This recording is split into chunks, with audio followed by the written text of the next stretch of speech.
inviting you into a little conversation with us about darkness. And we're realizing we don't even really know how to talk about it. We know that we live in this present darkness and we Yeah. wrestle in this life not against flesh and blood. We know Jesus overcame the darkness. How to even speak to it. Those are just a lot of things we say. Mm-hmm. I was just acknowledging to Lorraine and to Jesus that it's real easy to talk about things, but do I even really want to know? Like think about the depths of the sea or the depths of darkness. It makes me feel a little squirrely, uncomfortable.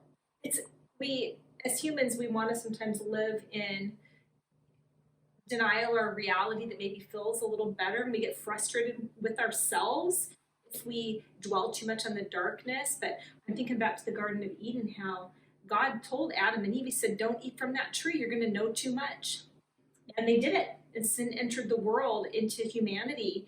And as humans now we wrestle with darkness. Mm-hmm. It's interesting because we know that pre this earth, we have Satan, who was allowed into God's presence and fell from glory. And then the sin, of course, that Adam and Eve participated in. This present darkness has always been present. Yeah, it says the tree of the knowledge of good and evil. Without evil, there cannot truly be good. Without good, there cannot truly be evil. And that knowledge was God's. He held it. He alone is capable of truly holding it. And so then here we are. And one thing I know is that the theology that we've been raised in, whether it's first world or American, it's just one side of the coin. Our God delivers. Anymore, I've been thinking about how Jesus, when he came and showed us how to be disciples together, how part of that role modeling included walking in the storm, coming through the cross, and then saying to his disciples, hey, you need to deny yourselves, take up your crosses, and follow me. And so here we are. If we're following him through heaven, how does that work out practically? That I know that it's not sitting along the sides, judging others' darkness or the darkness of the world, as if we've already arrived. I'm thinking of Jesus when he was wrestling in the garden and how he, even being fully God and yet fully man before he was crucified, he was crying out to the Father, saying, take this cup from me. And it says that he sweat drops of blood. He could see the darkness as he was going to the cross, and he wrestled. And God did not rescue him out of those feelings. Was he abiding in God? Yes.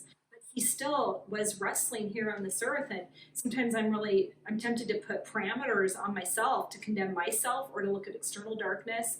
I take my eyes off of Jesus and I start to measure myself by human standards rather than knowing I'm created for the glory of God and I can rest in that. Mm-hmm. And, it says separation from God, that is true darkness when our souls need the light of God, the goodness of God. Yeah. Pretty easy to try to put our own understanding on the darkness, whether we perceive it in any given moment as being within ourselves or outside of ourselves. And we see clear evidence everywhere of evil, sin, suffering, everywhere. And it's really easy to spend time in some type of justifying. And I want to look once again at the fact that Jesus came and role modeled how to walk in this present darkness. And then in the New Testament, his disciples. So this is after his salvation and deliverance, after his victory, even after the Holy Spirit poured out upon them. We see beautiful examples of the fact of peace and joy, yes, and provision. But we also see that those early disciples, they faced a very tangible martyrdom. Most of the early disciples, they suffered presently, and that's not to be afraid of it or to look for it, to judge periods of prosperity, because I've tended to be hard on myself for that too. But it's to say, okay, God, you're not operating according to my own understanding or comfort level. And then to be open to that, to continue to walk with Jesus.